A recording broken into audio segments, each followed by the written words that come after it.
दोस्तों अक्सर आपने सुना होगा कि एक्सपायरजेट फिल्म ने 100 करोड़, 200 करोड़ या 500 करोड़ रुपए कमाए। तो फिल्मों का कलेक्शन तो 200-300 करोड़ हो जाता है, लेकिन इस कलेक्शन से फिल्म मेकर को कैसा फायदा मिलता है? फिल्मों की कमाई में box office collection, cross collection और नेट कलेक्शन क्या होता है? फिल्मों की असली कमाई कैसे होती है और कोई फिल्म रिलीज से पहले ही करोड़ रुपए कैसे कमा लेती है? इन सभी सवालों के जवाब आपको आज इस वीडियो में मिलने वाले हैं, तो इस वीडियो को एंड तक पूरा जरूर देखें। और अगर आप नए व्यूअर हैं तो इस चैनल को सब्सक्राइब करना ना भूलें। दोस्तों काफी समय से कोरोना वायरस की वजह से फिल्म इंडस्ट्री नुकसान में चल रही थी, क्योंकि एक लंबे समय से फिल्म थिएटर बंद पड़े हुए थे और सिनेमा घरों का बिजनेस ठप पड़ चुका था। लेकिन हाल ही में रिलीज हुई कुछ फिल्मों से बॉक्स ऑफिस पर एक बार फिर से बाहर देखने को मिल रही है। और फिल्म कश्मीर फाइल्स के बाद राजामौली की फिल्म RRR बॉक्स ऑफिस पर अच्छा परफॉर्म कर रही है और इस फिल्म ने अब तक करीब 1000 करोड़ का कलेक्शन किया है। लेकिन दोस्तों लोगों के मन में ये सवाल होता है कि सिनेमा घरों में जितना कलेक्शन होता है, इससे फिल्म मेकर्स की कितनी कमाई होती है, क्योंकि कई लोग इस कलेक्शन को ही कमाई मान लेते हैं। दोस्तों बॉक्स ऑफिस कलेक्शन का मतलब होता है सिनेमा घरों में टिकटों से होने वाली कमाई। ऐसे ही नेट कलेक्शन होता है, जिसमें एंटरटेनमेंट टैक्स और बाकी अन्य खर्चों को हटा दिया जाता है। और जो ग्रॉस कलेक्शन होता है उसमें टिकटों की खरीद से आया पूरा पैसा शामिल होता है। दोस्तों अगर कमाई की बात की जाए तो कमाई सिर्फ टिकट से ही नहीं होती, बल्कि थिएटर के बाहर सैटेलाइट राइट्स, म्यूजिक राइट्स वगैरह से भी होती है। थिएटरों के मालिकों के पास टोटल कलेक्शन इकट्ठा होता है और टोटल कलेक्शन में से एंटरटेनमेंट टैक्स काटा जाता है, और जो करीब 30% होता है। और ये हर राज्य सरकार के हिसाब से अलग अलग तय होता है और यही टैक्स राज्य सरकार की तरफ से माफ किया जाता है। जैसे द कश्मीर फाइल्स मूवी कुछ राज्यों में टैक्स फ्री कर दी गई थी, तो उन राज्यों में इसी टैक्स को माफ किया गया था। इसके बाद बारी आती है डिस्ट्रीब्यूटर की। एंटरटेनमेंट टैक्स चुकाने के बाद एग्रीमेंट के अनुसार जितना रुपया बचता है उसका एक हिस्सा डिस्ट्रीब्यूटर को लौटा दिया जाता है और डिस्ट्रीब्यूटर्स को थिएटर मालिकों से मिलने वाला रिटर्न सप्ताह के आधार पर दिया जाता है।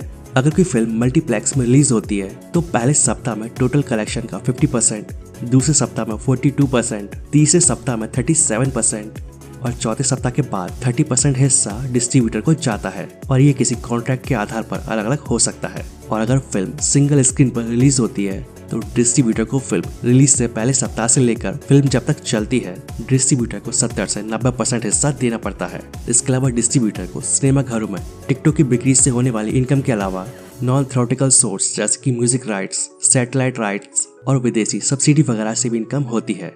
दोस्तों डिस्ट्रीब्यूटर प्रोड्यूसर और थिएटर मालिकों के बीच की कड़ी का काम करता है। प्रोड्यूसर वो होता है जो फिल्मों में पैसा लगाता है। सिनेमा घरों में फिल्में दिखाई जाती हैं और ये डिस्ट्रीब्यूटर फिल्म को प्रोड्यूसर से लेकर फिल्म को सिनेमा घरों तक पहुंचाने का काम करता है। प्रोड्यूसर अपनी फिल्म को ऑल इंडिया के डिस्ट्रीब्यूटर को फिल्मों के राइट्स देता है।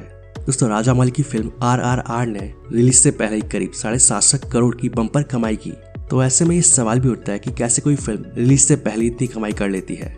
तो आपकी जानकारी के लिए बता दूं कि रिलीज से पहले फिल्मों से होने वाली कमाई में कई फैक्टर काम करते हैं और इसके आधार पर ही फिल्मों की प्री बिजनेस की कमाई का आंकड़ा सामने आता है। फिल्म को बनाने वाले प्रोड्यूसर्स इसे सिनेमा घरों तक पहुंचाने के लिए डिस्ट्रीब्यूटर्स का सहारा लेते हैं और प्रोड्यूसर्स डिस्ट्रीब्यूटर को एक बड़ी कीमत पर फिल्मों के राइट्स बेचते हैं और फिर ये डिस्ट्रीब्यूटर सिनेमा घरों तक इन फिल्मों को पहुंचाते हैं और इससे फायदा कमाते हैं। और ऐसे मामलों में सबसे बड़ा मुद्दा रहता है उस फिल्म की स्टार कास्ट और उसके फेवर में बना माहौल।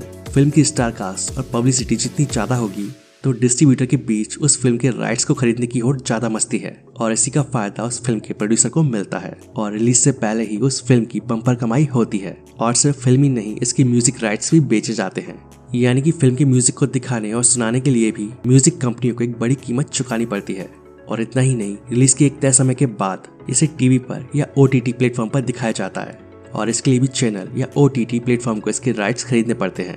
और अक्सर आपने देखा होगा कि टीवी पर कोई नई फिल्म आने से पहले उसे वर्ल्ड टेलीविजन प्रीमियर के तौर पर प्रचारित किया जाता है और ऐसा तब किया जाता है जब चैनल उस फिल्म के राइट्स खरीद चुका होता है। इसके अलावा कई कंपनियां अपनी पब्लिसिटी और प्रमोशन के लिए प्रोड्यूसर्स के साथ एक डील करते हैं और इस डील के तहत उन कंपनियों के नाम, लोगो या प्रोडक्ट उस फिल्म में दिखाए जाते हैं।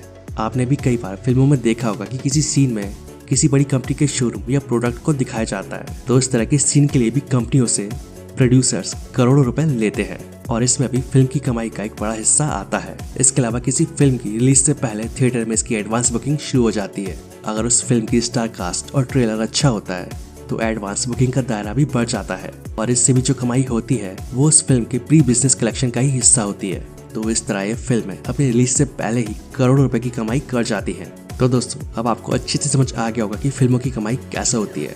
तो कैसा लगा ये वीडियो कमेंट करके जरूर बताएं और वीडियो को लाइक और शेयर करना ना भूलें। तो आज के लिए बस इतना ही, मिलते हैं नेक्स्ट वीडियो में। जय हिंद, जय भारत।